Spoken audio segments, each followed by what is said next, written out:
पर मेरी आपसे एक विनती है भाभी कि भैया की अनुपस्थिति में आप स्वयं भी इस रेखा को लांघना नहीं।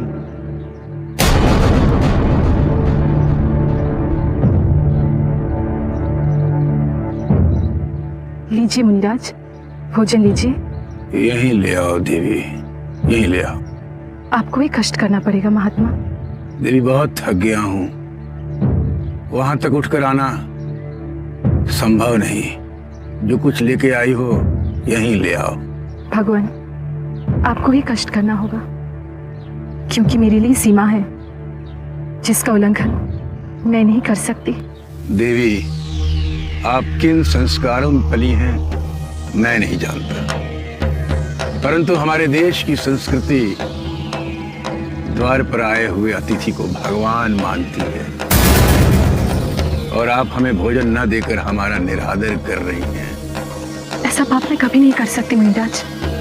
मैं मर्यादा से बंधी हूँ। मेरे देवर मेरी सुरक्षा के लिए यहाँ पर एक सीमा रेखा बनाकर गए हैं, जिसे बाहर मैं नहीं जाती, क्योंकि उन्होंने मुझे अपनी शपथ दी है। कृपया आप बुरा ना माने। बुरा व्यवहार कर रही हो देवी, और कह रही हो कि बुरा ना मानो।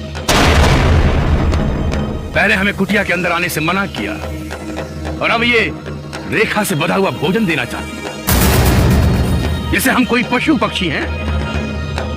देवी, अतिथि देवो भव, ये मानकर हमारे चरण धो, फिर हमें भोजन करवाओ, हमारी सेवा करो। हम ये नहीं चाहते, परंतु हम ऋषि हैं, तिरस्कार सहन नहीं कर सकते। नहीं चाहिए हमें भोजन, जा रहे हैं हम तुम्हारे द्वार से भूखे पेट। नहीं मुनिराज, रुक जाइए।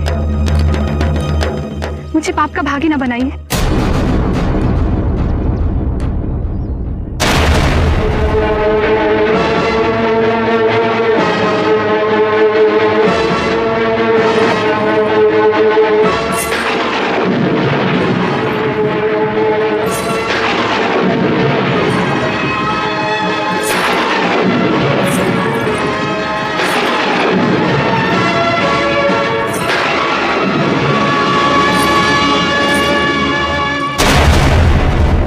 लीजिए मुनिराज, भोजन ग्रहण कीजिए और मुझे आशीर्वाद दीजिए।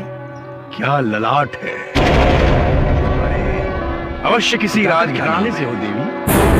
मिथिला नरेश, महाराज जनक की पुत्री हूँ मैं।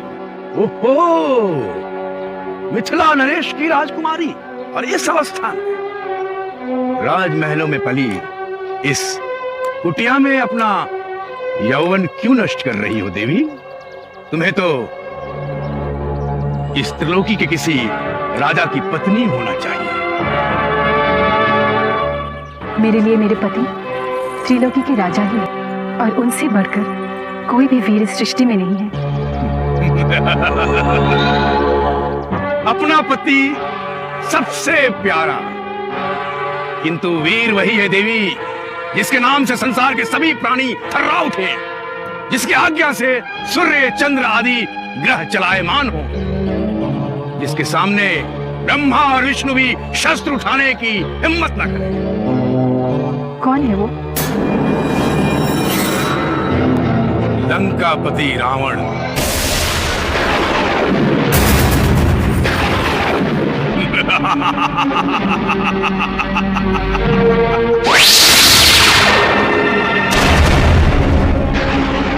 तुम्हारे सामने खड़ा है।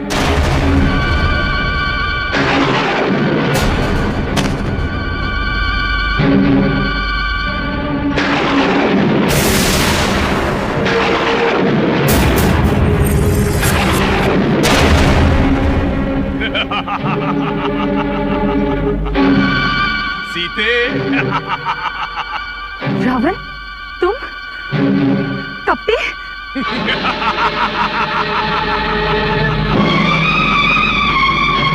अपना मंतव्य पूरा करने के लिए कुछ भी करना पड़ता है सुंदरी। तुम्हारी सुंदरता का वर्णन मेरी बहन सुर्फनखा ने जो किया था, उससे कहीं अधिक तुम सुंदर हो। तुम्हें देखने के लिए मैंने साधु का रूप धारण किया, अब तुम्हें पाने के लिए स्वयं त्रिलोक विजेता हमारे सामने नतमस्तक है। सुंदरी, अब मैं तुम्हें इस वन में, इस घास फूस की कुटिया में नहीं रहने दूंगा। अब तुम सोने की लंका की राजमहल में रहोगी, रावण की पटरानी बनकर।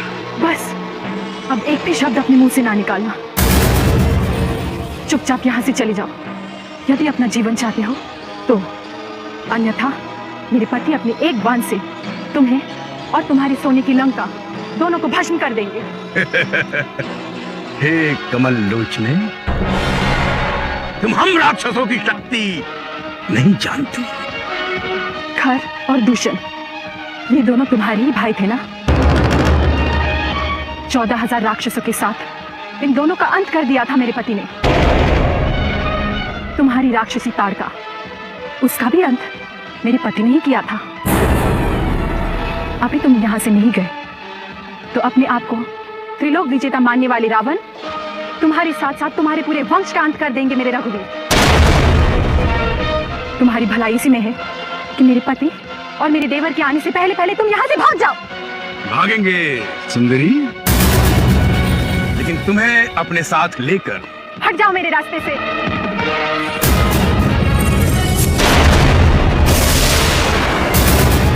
मैंने कहा ना, ये घास फूस की कुटिया तुम्हारे लायक नहीं।